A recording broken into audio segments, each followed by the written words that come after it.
At a number 10 spot, we have the Silent Hill series. Probably the most iconic one on this list, the Silent Hill series is one of the most disturbing nightmare situations in a game. The music, the atmosphere, the story, the monsters. It seems like this game took over the horror genre and just made it its own. Silent Hill was published by Konami back in 1999. It is a psychological horror franchise, and much of the game deals with the actions people take and the way they justify it using guilt, anger, or manifesting it to be something bigger. So just to make things clear, the first 4 games of this series were created by Japanese developers, and this includes Silent Hill, Silent Hill 2, Silent Hill 3, and Silent Hill 4: The Room. Konami Computer Entertainment Tokyo had various developmental groups, and Team Silent was the one who developed these specific 4 games. At a number 9 spot, we have Fatal Frame series. If you were looking for a game that implements Japanese culture, folklore with horror wrapped up in a nice story, then maybe Fatal Frame is for you. Fatal Frame, or Zero in Japan, is a survival game horror franchise with 5 installments, 2 spin-offs, 2 special editions, and a whole remake. These horrific games were developed by Japanese video game developers Tecmo, who has also released games like Dead or Alive, Deception, or Star Force. The game has you playing as a single character walking around a haunted location looking for clues and fighting ghosts with only a camera. It's called the camera obscura, and it's able to take pictures that normal humans can't see, kind of like a third eye to see spirits. Set in the 1980s Japan, this game takes place in Himura Mansion, where it's said that every 10 years a ritual involving sacrificing a young girl would take place. They would do this by detaching her from all worldly needs before sending her to the afterlife. Except one year it all failed because the young girl fell in love. This caused the family to believe they had dishonored themselves and the family, in which caused each and every single one of them to take their own life away by a traditional Japanese katana. Now their souls are trapped in this mansion for you to explore. At number 8 spot, we have The Evil Within. This is a game that is a very skilled reliant game in that every action and decision you take will actively change the world around you. So at times this game is pretty terrifying.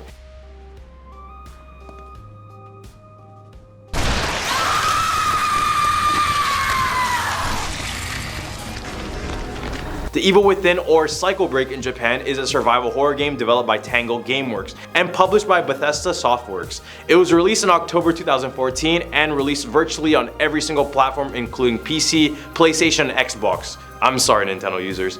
The story follows a guy named Sebastian who has to navigate himself through different chapters filled with these horrifying creatures and realistic needs, such as the need for resources in this game. Trust me, you need to find resources. But other than that, the real horror of this game comes from the whole atmosphere it sets in the Beacon Mental Hospital where a mass murder took place, and the psychological effects you get with every decision you make. At number 7 spot, we have Yamarari Night Alone.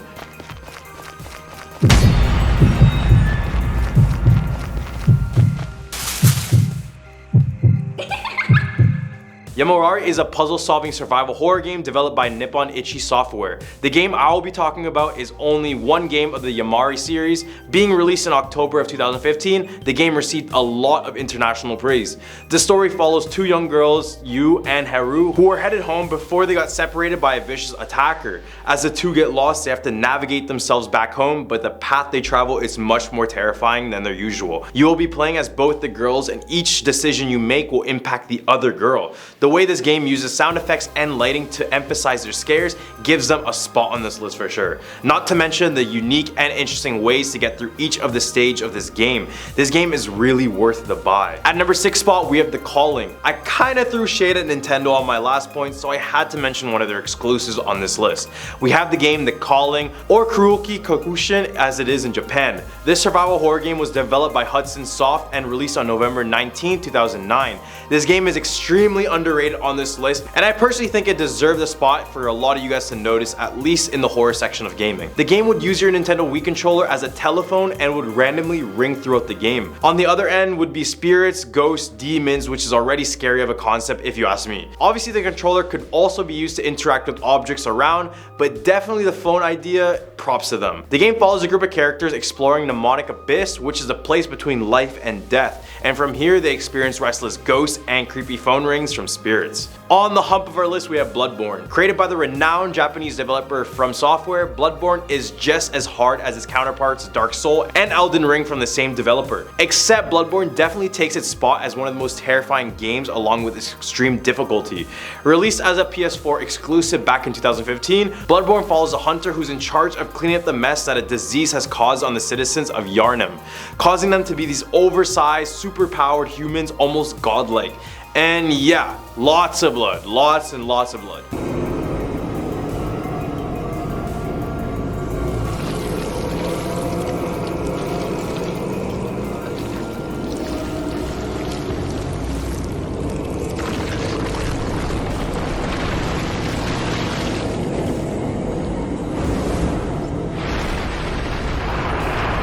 This gothic-inspired city harbors some of the most cruel enemies ever shown in horror games, along with the creepy atmosphere that follows you throughout the entirety of the game. My favorite thing about this game that sets them apart from others on this list is definitely their combat system.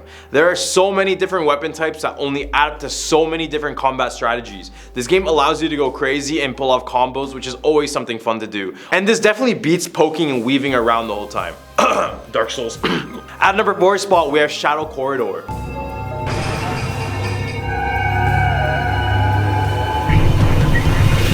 This survival indie game was created by a single man named Kazuki Joma, using the infamous Unreal Engine 4. It was released as a free-to-play on June 21st, 2017. In the beginning, you start off as a normal person walking happy across multiple old valleys of Japan. This until you get into a tunnel that transports you into a nightmare in a pure Spirited Away style. Inside this nightmare, you have to confront a world full of apparitions, no mask, and demons and creatures. As well, you have to collect items to survive and get to solve the mystery behind this nightmarish world. Another great point in favor of this game is that in order to unravel all of its secrets, you're going to be spending lots of hours finding hidden items, hidden rooms, collecting all special items, running against the clock to finish the stage, all sorts of things. All the way at a number 3 spot, we have Siren Blood Curse. Siren Blood Curse, or as it's known in Japan as Siren New Translation, is a stealth-based survival horror game developed by Sony's Japan studio. It was exclusive for PlayStation, so once again, Xbox fans have another one of those games that will never see the light of day. The game was later released in 2008. The story begins on August 3rd, 2007 and focuses on an American television crew that arrives in Japan to investigate and document the legend of Hanuda, a vanished village where human sacrifices are said to have taken place 30 years prior.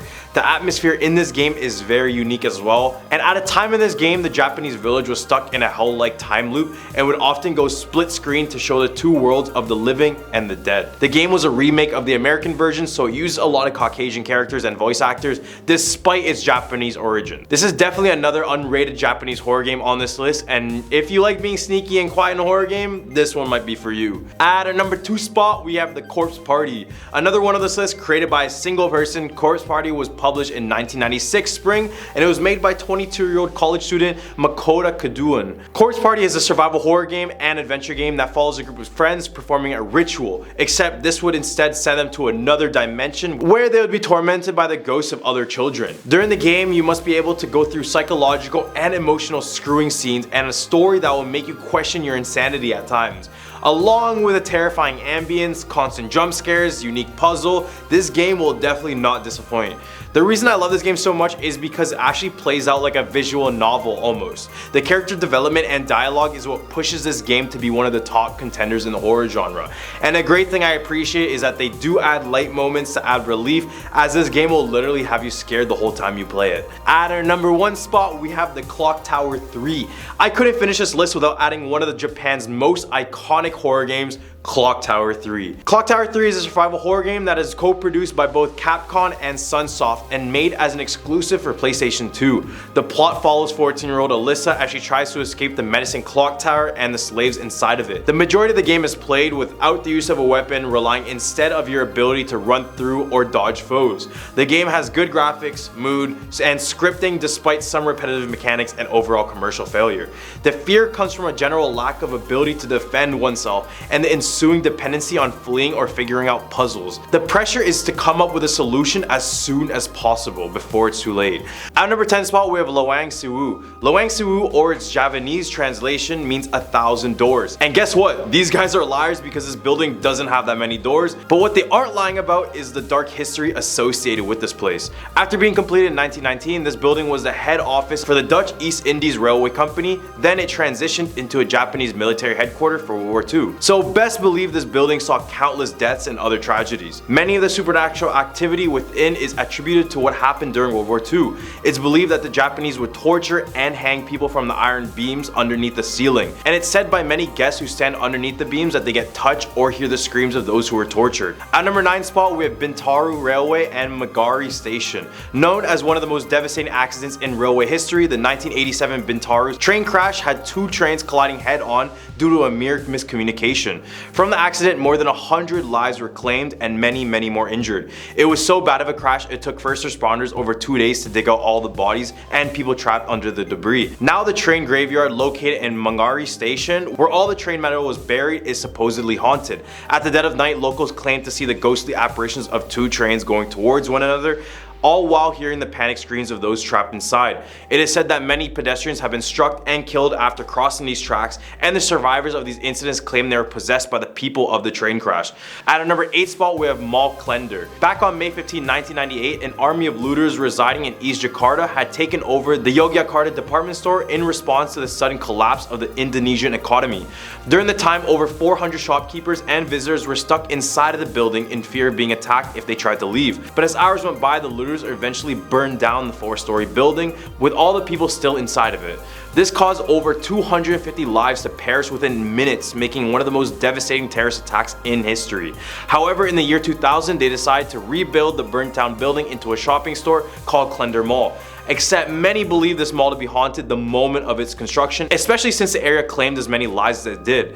Workers at the mall report that they still find the charred remains of some who were burnt alive with fingers and other small body parts scattered around the mall. As well, the majority of workers claim to be in a trance-like state at least once when working, which they all blamed it on the tortured ghosts trapped in the building. At number 7 spot, we have the Ghost Palace Hotel. As the name suggests, well, you already know what the name suggests. Ghost. Ooh. So as you can see, this hotel lies abandoned and looks creepy as is. The variations of the story goes from a developer being cursed due to his corrupt practices, or that one night all workers and guests suddenly disappeared out of thin air. The most believable story is that of Tommy Soeharto, who was a son of a former Indonesian president. He went on to construct this hotel back in the early 1990s until he was sent to prison in 2002, which caused all construction to completely cease. Now, after countless years of being completely abandoned, many believe this place is as scary as it looks. Located in the mountains of Bedugul, the Ghost Palace is heavily guarded, but it's said that you can enter if you pay 10,000 rupees for a ticket. Now, if you enter this abandoned place, people report feeling a strong sense of loneliness even when they're with a group. As well, others report seeing the ghosts of people working, which are said to be those who passed away during the construction of this building. I mean, seeing one person in an abandoned place is enough for me to be walking straight back home. At number 6 spot, we have the Octopus House. Located on Pastor Road lies this unusual house that can be described only as having a large octopus on the roof, hence the name Octopus House. Although much is unknown about this now abandoned house, it is said that it was built back in the 1990s, with sources claiming the octopus started off as a bright pink opposed to the fading black color it has today. Other than the creepiness just given from looking at the house, it is said that the house is used by the Church of Satan. Many stories would have guests coming in the house completely normal, but as they leave, they would leave sick with bruises and scratches to accompany that. In the Humber list were the Menara Seda. The Menara Seda, or the Seda Tower, is a 28-story abandoned building in Cawang, East Jakarta. The building is most popular for its Roman architecture inspiration, with Roman pillars and statues being imported directly from Italy. It was completed in 1998, but after ownership and financial issues, it became abandoned in 2007. But that was far from the end of this building's story. Now the decaying building has quite a few ghosts stuck inside. For example, when the building shut down, people began to notice that the rooms of the building were lighting up, despite the fact that the local power company cut out all power to the building. The reports were in the hundreds, with some even claiming that they saw a person standing in one of these lit up rooms. The basement of this building is supposedly the most haunted, with no security guard willing to walk this area, even when it was open. Reports say that many encounter an unseen figure, which in some cases will attack unsuspecting victims, tugging their hair and their clothes. At number 4 spot, we have the Tugu Complex. In the city of Malang are 3 schools who are in deep connection with the horrors committed in World War II. Back in the 1940s, these 3 schools were used used as concentration camps by the opposing Japanese soldiers. The Japanese created an underground system of crawl spaces and secret rooms that connected each school with one another, along with the local train station and governor's office. This would ensure accessibility everywhere on the area. And another strange occurrence in this building is the bloodstains on the floor tiles in each building. And the odd thing about that is that workers say that removing these stains are nearly impossible. At a number 3 spot with the Ankol Bridge. Although it is known as a waterside creation area, Ankol is said to contain one of Jakarta's most tragic and dangerous spirits. The ghost that haunts Ankol's Goyong Bridge is said to be that of a beautiful young woman named Siti Arya, who was kidnapped and murdered in the early 1800s after she rejected the advances of a powerful old man. Legend says that her body was left in the rice field right by where the Goyong Bridge stands now. Now referred to as the sweetheart of Ankol Bridge, Siti's ghost, which is also sometimes called Mariam, is said to appear on the bridge at night wearing a white dress or sometimes a black kabaya. The urban legend about her also says that she caused several drivers going past the bridge to get into fatal accidents.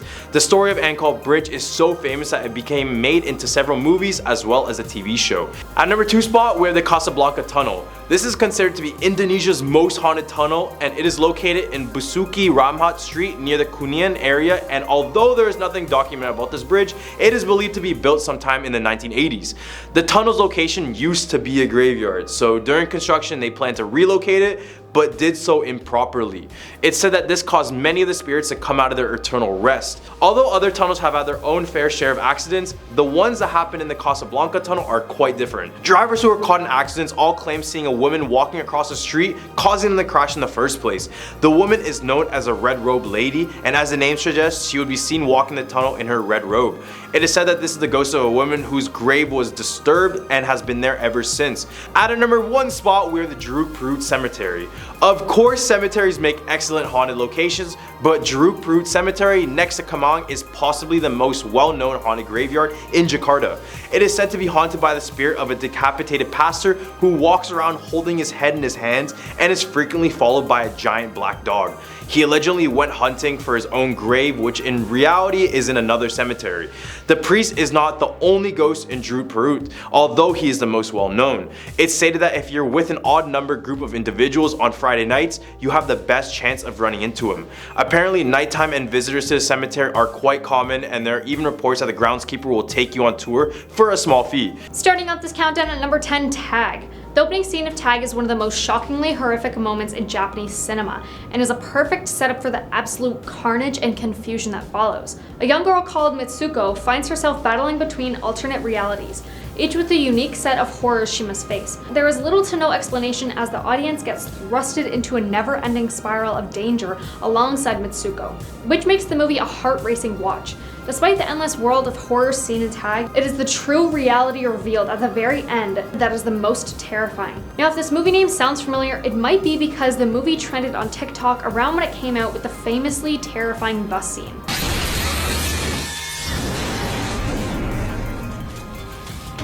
We can unfortunately only show a short clip because it's from a movie, but does that scene not just give you goosebumps? Like, holy, talk about intense. Now at number 9, The Ghost of the Hunchback. Hajime Sato's 1965 Toei movie Hayden Samushi Atoko goes by several names in the West: The Ghost of the Hunchback, House of Terrors, and Satan's Pit.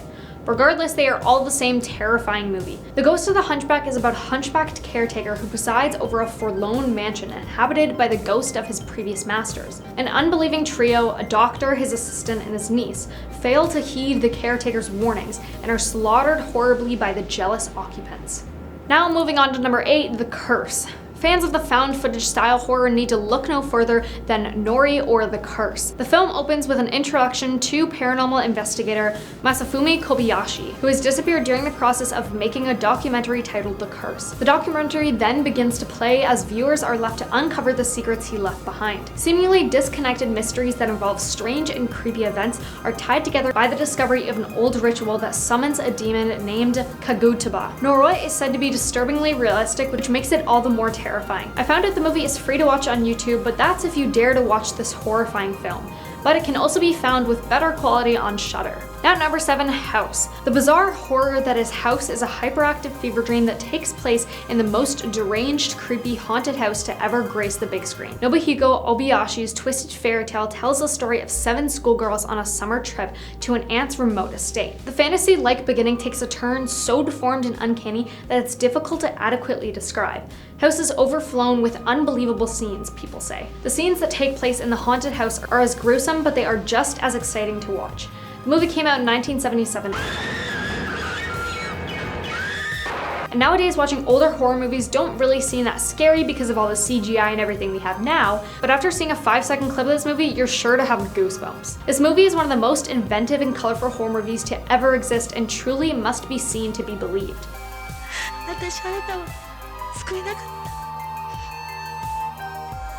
Now at number 6, Sadeko vs. Keiko. Yes, the vengeful ghosts of Ring and The Grudge are iconic, but if you've ever wondered which ghost is stronger, well, here's a movie that brings them together for the ultimate face-off and answers just that. We follow Natsumi, a woman who watches Sadeko's cursed videotape and realizes it's only a matter of time before Sadeko kills her. She tries to save herself by pinning Sadeko against Keiko, a malevolent spirit who resides in a haunted house, hoping they would kill each other and end the curse. The film takes the best parts of the two movies' antagonists and blends them together, capturing the dread and hostility perfectly. And funny enough, the movie seems very similar to Ring. Well, based on the trailer, that is, because I haven't seen the movie, but after seeing the spooky trailer, I might just have to give it a watch. It's creepy and fun and totally worth the watch, and the movie can be found on Amazon Prime, YouTube, and Shudder.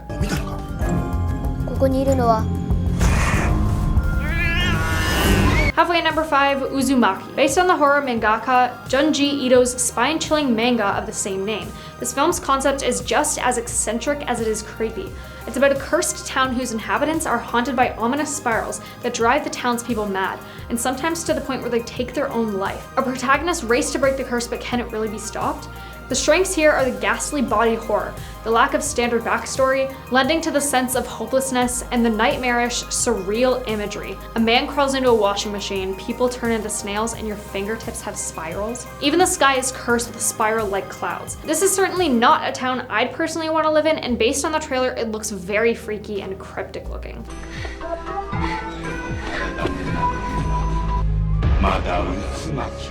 At number 4, Dark Water. This is a classic that forever remains underrated and one of people's personal favorites. Yoshimi is a single mother in the midst of a divorce. To prove she is able to take care of her daughter, she moves the pair into an old rundown apartment building, where the haunting horrors begin.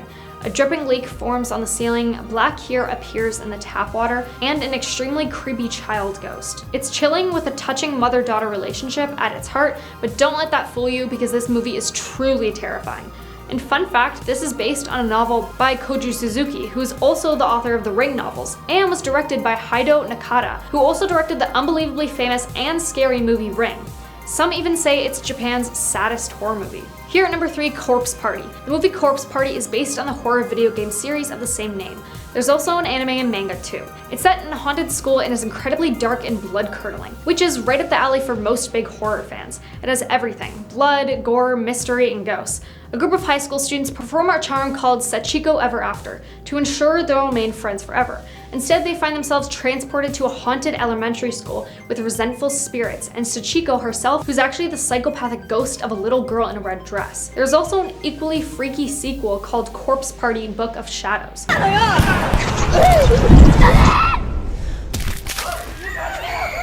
Now coming in at number 2, Ring-Yu. Ring-Yu is a cult horror film of legendary status. Its prominence as one of the best horror films to come from Japan has not wavered over for more than 2 decades since its release. Ring-Yu subjects viewers to a deep-seated psychological attack that leaves them with a mysterious and lasting sense of doom. The story itself is deceptively unassuming. Watch a cursed videotape and die a gruesome death 7 days later. It's a masterful way director Hideo Nakata cloaks Ring-Yu in growing dread that makes it a superior film. The frightening jump cuts become implanted in your mind, and the metallic screeching will ring in your ears for days after watching. Of course, this one is good, but for me, I really like the newer remakes of Ring, but still, if you haven't seen it, I highly recommend this one. Now coming in at number 1, The Grudge. It's impossible to talk about Japanese horror movies without mentioning Ju-on or The Grudge. The movie is disconnecting thanks to its non-linear narrative, but viewers can expect to encounter 2 terrifying, restless spirits ready to torment anyone that enters their home. Everything about the film is sure to inflict sheer terror. The Grudge draws on horrors from both the real and paranormal paranormal since the terrible crimes committed become the cause of the restlessly horrifying supernatural events. The creeping sense of a foreboding that builds throughout the movie lingers well after watching.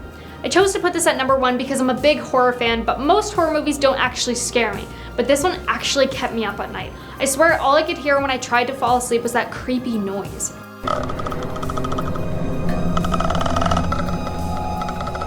At number 10 spot, we have CRISPR babies. Imagine you could customize yourself however you like, including your height, your skin color, your voice, and maybe testosterone for men. Well, this is what Chinese researcher Ho Zhenku did. In 2018, the Chinese researcher made the world's first gene-edited baby using CRISPR-Cas9. CRISPR was a new technology that allowed for DNA editing. Specifically, Ho was trying to encode HIV co-receptor with the goal of making a set of baby twins resistant to the virus. Except this form of gene editing is more scary than that. Scientists say that it can be used for virtually any other modification. At our number 9 spot, we have the social credit system. In 2014, China released a renowned social credit system. The one most of us have heard about, you know, on TikTok, YouTube, everywhere has talked about it.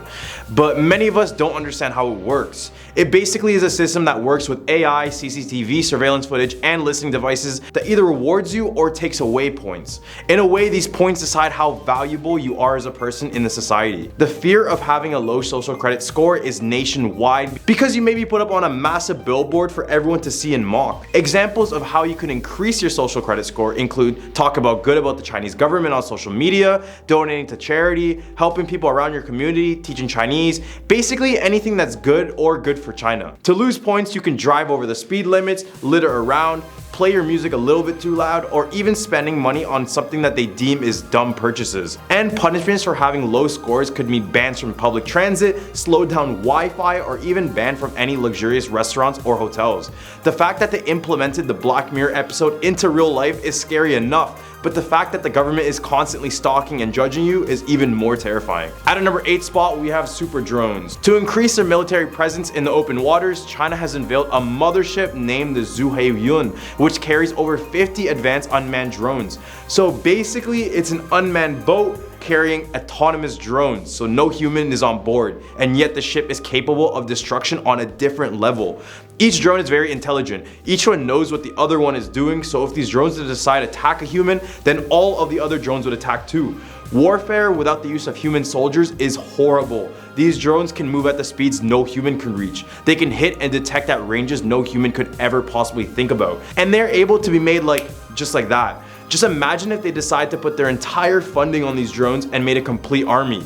Elon said this about the situation. You can make a swarm of assassin drones for very little money by just taking the Face ID chip that's used in cell phones and having a small explosive charge and a standard drone, and have them just do a grid sweep of the building until they find the person they're looking for, ram into them and explode. You can do that right now. No new technology is needed. Right now. At our number 7 spot, we have the artificial sun. Located at the Institute of Plasma Physics of the Chinese Academy of Sciences in Hefei, China, lies the sun. But Andrew, the sun is in outer space, not in China. Sorry, my bad. The artificial sun. Sounds pretty terrifying on the surface. Just imagine how hot the sun is and how much power is contained within that. Fortunately, their purpose was for something else well needed in the future, and that is energy. There is no question we're running out of fossil fuels, and all the other methods we have tried are just not sustainable over long periods of time. China then created the sun to unlock clean and limitless energy. Then in this year, they were able to reach a record high of 126 million degrees Fahrenheit at its core. And for those who don't know, that's 5 times hotter than the sun.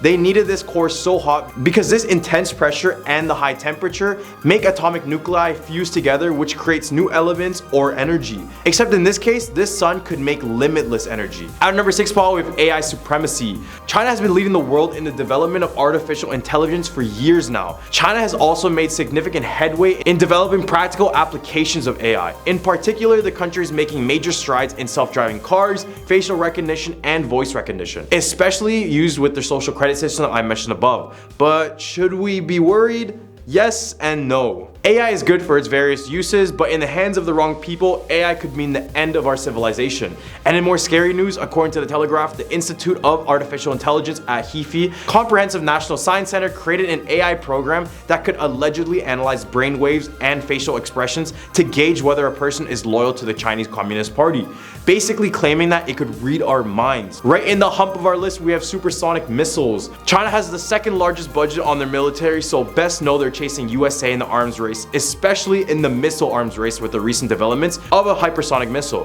For those who don't know, hypersonic missiles are these missiles that can travel between 5 to 25 times the speed of sound, which makes them increasingly hard to hit, along with the fact that they can operate in a different region of the atmosphere. To put it in perspective, slower subsonic missiles travel a bit lower, and intercontinental ballistic missiles are a bit higher, which makes these guys right in the middle region where many countries don't have the capability to detect. This summer, China has had claimed that they sent hypersonic missiles out and it went around the world. The scary thing is that Russia has claimed their hypersonic missiles are able to carry nukes around the world, and China is only growing their nuclear arsenal as we speak, with many estimating that they would have about 1,000 warheads by the end of the decade. At number 4 spot, we have facial recognition. I elaborated about this on the past points, but I want to show you guys just how scary facial recognition software is. At any given time, China's CCTV surveillance cameras can detect a person, who they are, what family they came from, what crimes they committed, what they do for work, and obviously their social credit score. China's facial recognition system logs literally every single Chinese citizen, and they have a population of 1.4 billion people, meaning that database is probably massive. China has also been accused of using this to commit the atrocities done against the Muslims in the country. They did this by using the same AI to locate Muslims within the crowds and later approach them for questioning. Being watched by the government on all your action definitely affects the behavior of a human. So in a way, this technology is controlling the population to act a certain way deemed appropriate by the Chinese government. Guess wearing hyper-realistic mask is the new thing they do in China. All the way at a number 3 spot, we have an EMP. We mentioned hypersonic missiles in my last points, but they also have the capability to carry EMPs. EMPs, or electromagnetic pulse, is an intense electric burst that damages electronics over a given area. It acts like a giant magnet, breaking everything electronic along its path. This would mean a complete shutdown of power grids, and it can even corrupt the data inside of hard drives, which is detrimental if used on government buildings and areas. Basically, this could cause cities to be in complete darkness. Although it doesn't do anything to humans directly, the issue is much bigger than that. Have you ever spent a day without internet or power? How many issues did you have initially? Now imagine that at a larger scale where your government is in complete darkness as well. Sounds like a huge threat. At number 2 spot, we have biological warfare. Many have claimed that the coronavirus originating from Wuhan, China was actually a biological weapon they released to cause global panic. Allegedly, Chinese military scientists were already looking in 2015 how to create a weaponized biological weapon based on documents obtained by the US State Department. Although China declined any sort of allegations towards releasing COVID on purpose, it's widely known that China is notorious for lying and hiding everything not from just the world but their own citizens. After seeing how the world reacted to the pandemic, biological warfare seems like the best way to control citizens and cause international panic.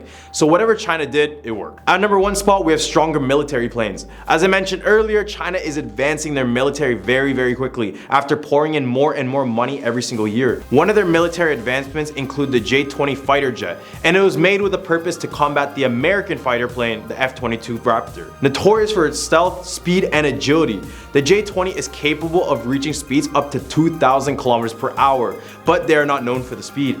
Instead, the Chinese government emphasized the stealth component, making it an effective long-range interceptor. They have currently built an arsenal of around 200 of them, which are all functional and ready for a battle. General Wilsbash discussed and praised another one of Chinese planes named the KJ-500, mentioning their features of long-range air-to-air missiles and how that greatly changes the playing field in the air. Starting off this countdown at number 10, Mahandi Balaji Temple. This is perhaps the only temple in the country where live exorcisms are performed on people to free their body of the spirit controlling their actions. The spooky ambiance of this temple in Rajasthan makes it one creepy place of worship to visit and is not for the faint-hearted. The temple is dedicated to Hanuman, and he is believed to be a protector who can ward off evil spirits. A visit here will surely spook you out from everything that goes on inside it. You will find people who are believed to be possessed chained in a chamber. Some are being beaten up by a pundit to free the evil spirit, or there are even people who can pour boiling water on themselves without feeling a thing.